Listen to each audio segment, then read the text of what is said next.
Hello everyone, welcome back. आप सभी का बहुत बहुत स्वागत है। आज हम लोग एक नए टॉपिक को पढ़ेंगे और उसको समझने का प्रयास करेंगे। ठीक है, आज जो हम लोग पढ़ेंगे वह है एक चैप्टर डिटरमिनर्स। ठीक है, अब इसमें समझिएगा हम लोग को क्या करना है। देखिए, डिटरमिनर्स होता क्या है, सबसे पहले इस चीज को समझिए। किसी भी नाउन का गुण, आकार, साइज या नाउन के बारे में कुछ भी हम एक्स्ट्रा इंफॉर्मेशन ऐड करते हैं तो वह उस नाउन का मतलब उस नाउन के बारे में हम कुछ ना कुछ बताते हैं। तो यानी डिटरमिनर्स के बाद जब भी रहेगा तो कोई ना कोई नाउन सेंटेंस में आएगा। ठीक है, एक चीज जैसे देखिए,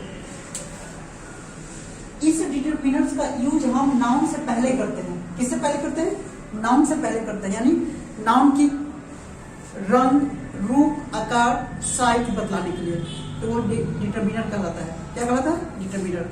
यानी इसके बाद कोई ना कोई नाउन रहेगा। अब दूसरे शब्द में इसको हम एडजेक्टिव भी बोल सकते हैं। हम डिटरमिनर्स ना बोल के हम डायरेक्ट बोल देंगे एडजेक्टिव। लेकिन एडजेक्टिव जन्म से ही कुछ एडजेक्टिव्स होते हैं और डिटरमिनर्स उसे बोलेंगे कि जो जन्म से एडजेक्टिव नहीं है, उसे हम लोग के द्वारा सेंटेंस में यूज करके हम किसी भी शब्द को नाउन से पहले लिखते हैं तो वो डिटरमिनर्स बन जाता है। ठीक है, अब इस चीज को समझिएगा।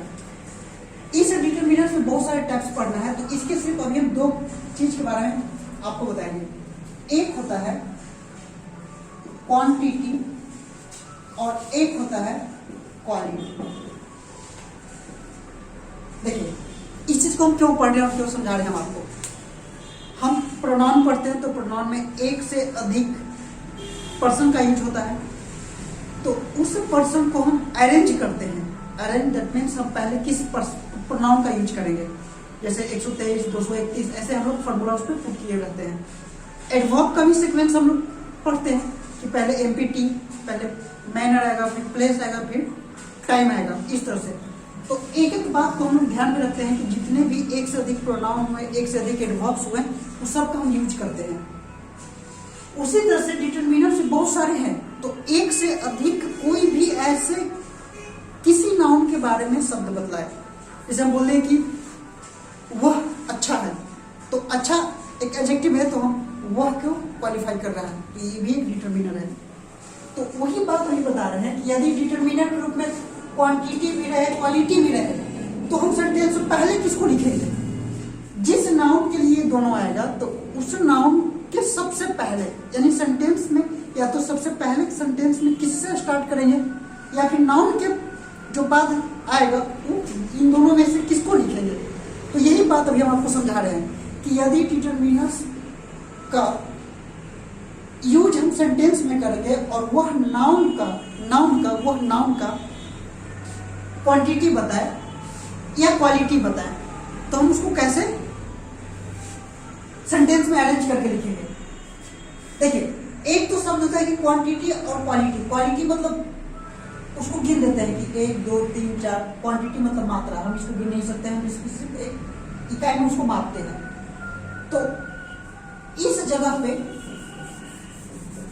आइडेंटिटी,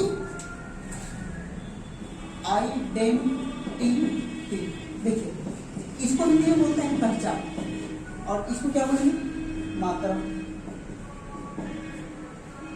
देखिए, सेंटेंस में आइडेंटिटी करने के लिए मेरे पास आर्टिकल होता है, जैसे ए, एंड और द। फिर उसके बाद होता है पजेसिव एडजेक्टिव, और पजेसिव एडजेक्टिव के रूप में क्या आएगा? तो जैसे माई हो गया, योर हो गया, हीज हो गया, हर हो गया, इस तरह से सब क्या है? पजेसिव एडजेक्टिव है। एक होता है डेमोन्स्ट्रेटिव एडजेक्टिव। अब इस डेमोन्स्ट्रेटिव में क्या होता है? तो दिस होता है, दैट होता है, दीज होता है, दोज होता है। अब इस बात को कौन सा समझिएगा। देखिए, क्या हम बोले कि अरे जैसे ऐसा मान लीजिए कि आइडेंटिटी हम किसी को करेंगे तो वो कोई ना कोई नाउन होगा। ठीक है, तो किसी भी व्यक्ति को पहचान के लिए तो हम कुछ ना कुछ उसकी आइडेंटिटी बताएंगे ना। अरे गांव घर में चोरी हो गया तो बोलते ना कि अरे फलाना केकर बेटा था, ताला तोड़ दिया, तो अब क्या बोलिएगा? उसकी एक पहचान बताएंगे, कह रहे उसका बेटा था, मेरा बेटा था, मेरा भाई था, ठीक है। जैसे बोलते उसकी दोस्त थी, उसकी, मेरी, तेरी, जो ये बात बोलते हैं हम लोग, माई हो गया, योर हो गया, हर हो गया, हीज हो गया, ये सब क्या है? सब एक पहचान है। हम जिस नाम से पहले इसको चिपका देंगे ना, उस नाम को एक आइडेंटिटी मिल जाएगा, पहचान मिल जाएगा कि भाई किसका है तो मेरा है, बेटा किसका है तो मेरा है, दोस्त किसका है तो उसका है। तो जो जिस भी नाम के पहले इस तरह का हम ऐड करेंगे, उसके पहले हम उसको जोड़ देंगे, तो वह क्या बतलाएगा? आइडेंटिटी बतलाएगा। एक तो ये पॉजिटिव एडजेक्टिव से, जैसे बोलते नहीं कि मेरी वाली, तेरी वाली, आजकल तो मास्क लगा के सब चल रहा है तो पता नहीं चलती किसकी वाली है, ठीक है। तो ये सब जो हम ऐड करते हैं, माई हो गया, योर हो गया, हीज हो गया, हर हो गया, तो ये क्या नाउन के बारे में बतलाता है? उस नाउन के एक पहचान बता दिया भाई किसकी वाली, ठीक है। अब ये बात तो मैंने समझ जाना है यहाँ से। अब आर्टिकल देखिए, हम किसी भी नाउन के पहले कोई आर्टिकल भी चिपका दें, जैसे कोई भी नाउन है तो नाउन के पहले जैसे हम लिखे अ मैंगो, तो ये साधारण हो कि भाई सिंगुलर है, कॉमन है और काउंटेबल है। कॉमन है, कॉमन, समझ रहे ना, कॉमन साधारण। तो हम किसी भी नाउन के पहले ए और वावल साउंड के अनुसार ए या एन चिपका दें, तो वह नाउन एकदम कॉमन बन जाता है, एकदम साधारण, उसमें कोई भी मतलब उसकी खास पहचान नहीं रहती, एकदम साधारण। तो ये हम समझ जाते हैं कि अरे कोई ऐसा व्यक्ति आ जाए आपके पास कि जिसके साथ कोई बॉडीगार्ड ना हो, तो हम उस व्यक्ति को ऐसा समझते हैं कि साधारण व्यक्ति है। अब कोई ऐसा व्यक्ति आ जाए जिसके साथ 4-5 गार्ड्स हैं, तो हम क्या समझ लेते हैं कि अरे नहीं, ये कोई वीआईपी लोग हैं।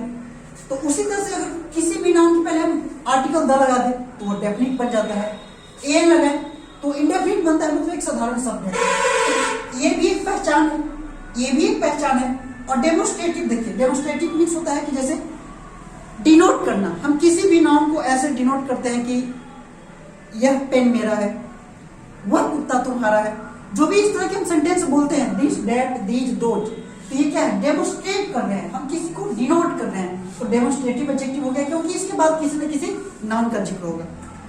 देखिए समझाना क्या चाह रहे हैं, इस बात को समझिएगा। जैसे डिटरमिनर्स जो होते हैं वो नाउन के पहले ही होते हैं, पहली चीज। दूसरी, डिटरमिनर्स जितने भी टाइप्स के होते हैं वो सब नाउन के आकार, रंग, रूप, साइज, उसके बारे में मतलब बतलाने के लिए सेंटेंस में आता है। तो उसी में से ये दो चीज को हम चूज किए अभी कि एक क्वांटिटी बताएगा, एक आइडेंटिटी बताएगा। तो यदि क्वांटिटी और आइडेंटिटी बतलाने वाला एक ही सेंटेंस में लिख दिया जाए तो पहले इसका जिक्र करेंगे कि क्वांटिटी का जिक्र करेंगे, यही हम अभी समझा रहे हैं आपको। और कभी कभी ऐसा होता है कि कई तरीके से उसको लिखते हैं, हो सकता है कि एक से अधिक तरीका भी सही हो, एक ही तरीका सही हो, ठीक है। तो इस चीज को समझना है। क्वांटिटी में क्या रहेगा? जैसे सेवरल, मेनी, सम, तो ये सब क्या बतलाता है? क्वांटिटी बतलाता है। देखिए बात को समझिएगा, जैसे मेनी कहने से आप ये अंदाजा मत लगा दीजिए कि सर हम तो उसको काउंट कर देंगे, क्योंकि मच लगता है अनकाउंटेबल में, मेनी लगता है काउंटेबल में। तो अगर मेनी कहने से आपको तो ये पता नहीं ना है कि मतलब कितना लड़का है, ठीक है। तो ये सब सारा का सारा किसमें आ जाएगा? क्वांटिटी में आ जाएगा, और ये आइडेंटिटी में आ जाएगा। तो ऐसा कोई भी सेंटेंस आप क्रिएट कीजिए, मेक कीजिए कि जिसमें दोनों का यूज हो, तो पहले हम किसको लिखेंगे? जैसे देखिए एक एग्जांपल से हम आपको समझाते हैं। अगर हम लिख दें कि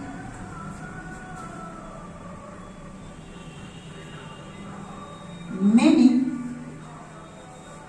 my friends are greedy, देखिए एक सेंटेंस लिखिए कि many my friends are greedy, कि मतलब मेरे बहुत सारे ऐसे दोस्त हैं जो लालची हैं। अब इस सेंटेंस में देखिए many का प्रयोग कर दिए, ये क्वांटिटी है, मेरा क्वांटिटी है, और ये माई करें तो माई देखिए पॉजेसिव एडजेक्टिव में माई है, तो ये मेरा आइडेंटिटी है, और ये फ्रेंड्स मेरा नाउन है। अब बात को समझिए, इस नाउन को जोड़ देकर इंसिस्ट करके कि भाई दोस्त है तो है कैसा, और दोस्त है तो है किसका, एक पहचान बता रहा है, एक मात्रा बता रहा है। कि मात्रा मतलब कैसे कि दोस्त कितना है, तो इधर तो नहीं लिखे कि 5 है, 6 है, 7 है, 8 है, कुछ भी नहीं लिखे हैं। हम सिर्फ लिख दिए कि मैनी, यानी बहुत सारा, किसकी बता रहा है। अब इस मात्रा के साथ साथ ये भी बताया कि दोस्त है तो है किसका, तो मेरा है, तो ये पहचान होगी। तो ये पहचान मतलब ये मात्रा बता रहा है। तो एक ही सेंटेंस में इन दोनों में से पहले किसको लिखे या किसी को भी लिख दे या कोई और तरीका है, ये भी हमें समझना है।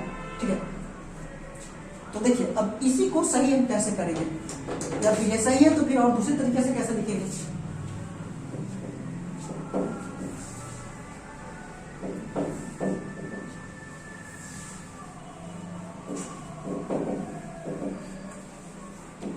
देखिए इसी सेंटेंस को अब किसी ने ऐसा लिख दिया कि माई मेनी फ्रेंड्स आर ग्रीडी। ठीक है, और कोई और विद्यार्थी ने इसको ऐसे कर दिया कि ऐसा ना लिखे, वो ऐसे लिख दिया कि many of my friends are या इज ग्रीडी। देखिए ये तीन सेंटेंस है, ये तीनों का मीनिंग एक ही है, सिर्फ स्ट्रक्चर के हिसाब से अलग अलग लिखा गया है। अब हमें समझना है कि ये तीनों सेंटेंस में क्या तीनों सेंटेंस सही है कि कोई एक या कोई दो सही हो सकता है या तीनों होगा। और अगर तीनों सही होगा तो तीनों में एक एक शब्द की आइडेंटिटी आपको बताना है कि ये पार्ट्स ऑफ स्पीच में से किसका काम कर रहा है। जैसे देखिए इसमें मेनी क्वांटिटी बता रहा है और ये दोनों इस नाउन के नाम को क्वालिफाई कर रहा है, तो ये दोनों के दोनों डिटरमिनर्स हैं। अभी यही तो पढ़े हम, तो दोनों को दोनों क्या है, डिटरमिनर्स है। तो डिटरमिनर्स क्या काम करता है कि भाई किसी नाउन के बारे में बताता है कि वह किस आकार का है, किस रंग का है, किस रूप का है और उसकी पहचान क्या है। तो इस नाउन के बारे में ये दोनों बतलाया।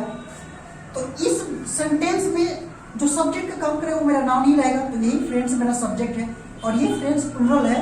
तो प्लुरल के अनुसार हम कैसा वर्ब का जिक्र करेंगे, तो प्लुरल वर्ब का जिक्र किए। ये सेंटेंस बिल्कुल सही है। अब इसी सेंटेंस को किसी ने ऐसा लिख दिया, देखिए ये मेनी क्या हो गया इसमें, अब मेनी आइडेंटिटी पहले आ गया, क्वांटिटी बाद में आया और इसके बाद फिर नाउन है। तो देखिए ये दोनों भी इस नाउन को क्वालिफाई कर रहा है। जैसे एक ही नाउन है, इसके ये दो गुण हो गया इस नाउन के बारे में, भाई इसकी पहचान क्या है और मात्रा कितनी है। और ये सब्जेक्ट भी बना तो इस सब्जेक्ट के अनुसार ये प्लुरल वर्ब भी हो गया। ये भी सेंटेंस बिल्कुल सही है। यानी अब देखिए हम कंफ्यूजन क्या करते हैं, जैसे पेपर में ये पूछा गया था तो स्टूडेंट क्या किया ना कि ये मेनी माई वाले को सही किया और इस ऑप्शन वाले को उन्होंने गलत कर दिया। ये दोनों सही है। एक डिटरमिनर्स में ही ये दो चीज ऐसा है कि दोनों तरीके से लिख सकते हैं। ठीक है, या तो पहले आइडेंटिटी लिख दीजिए या पहले क्वांटिटी लिख दीजिए, दोनों सही होगा। ये दोनों सही है। ये तीसरे सेंटेंस पे विचार करते हैं। देखिए ये ऑफ मेरा क्या है, ये प्रेपोजिशन है। तो प्रेपोजिशन के बाद आने वाला जितना भी चीज जाएगा सारा का सारा क्या हो जाएगा, ऑब्जेक्ट हो जाएगा। यही बात आप बहुत अच्छे से जानते हैं, ये ऑब्जेक्ट हो गया। आपको ये समझ में आ रहा होगा कि सर जब ये ऑब्जेक्ट हो गया तो ये तो इस वर्ब का सब्जेक्ट बनेगा नहीं, तो ये प्लुरल है। तो हो सकता है कि जब ये ऑब्जेक्ट बना तो ये दोनों वर्ब का ये सब्जेक्ट बनेगा नहीं। तो इसका मतलब कि मेनी, फिर मेनी सब्जेक्ट बन गया और मेनी से भी आपको पता चलेगा कि यह प्लुरल है, तो फिर ईज भी गलत होगा, फिर आपको आर ही देना पड़ेगा। इसमें बात को समझेगा। ये जो मेनी लिखा हुआ है मेनी, इसमें आप काउंट नहीं कर रहे हैं कि मतलब कितना है, 2 है, 4 है, 5 है, 10 है, ये हम काउंट नहीं कर रहे हैं। तो ये मेनी जब हम काउंट ही नहीं कर रहे हैं कि 2 है, 4 है, 5 है, लेकिन इससे पता चल रहा है कि जितना भी होगा ना ये एक से अधिक ही होगा, तो प्लुरल, और इसके अनुसार प्लुरल वर्ब दे दिए। लेकिन ये मेनी डिटरमिनर्स नहीं है, ये प्रोनाउन है। क्या है, प्रोनाउन है। और इसमें ये मेनी डिटरमिनर्स है, ये भी डिटरमिनर्स है। जो क्वांटिटी बतला रहा है क्वांटिटी बतला रहा है, लेकिन इसमें क्वांटिटी नहीं बतला रहा है, ये प्रोनाउन है। क्यों नहीं बतला रहा है, क्योंकि ये प्रेपोजिशन दो नाउन या दो प्रोनाउन को जोड़ने का काम करता है किसी भी सेंटेंस में। देखिए अभी हम यही समझा रहे हैं, अब बात को समझिए। जैसे ये जो सेंटेंस हम लिखे हैं, इस सेंटेंस का कहानी ये है कि हम शब्द का स्ट्रक्चर, जो सेंटेंस बनेगा ना, मीनिंग तीनों का एक ही है, लेकिन स्ट्रक्चर अलग अलग है। स्ट्रक्चर अलग अलग है। इसमें यह बन गया प्रोनाउन। प्रोनाउन क्यों बना, क्योंकि ऑफ प्रेपोजिशन से दोनों ऐड है। ठीक है, और ये दोनों सेंटेंस में ये एक क्वांटिटी बतला रहा है दोनों में, तो ये डिटरमिनर्स है।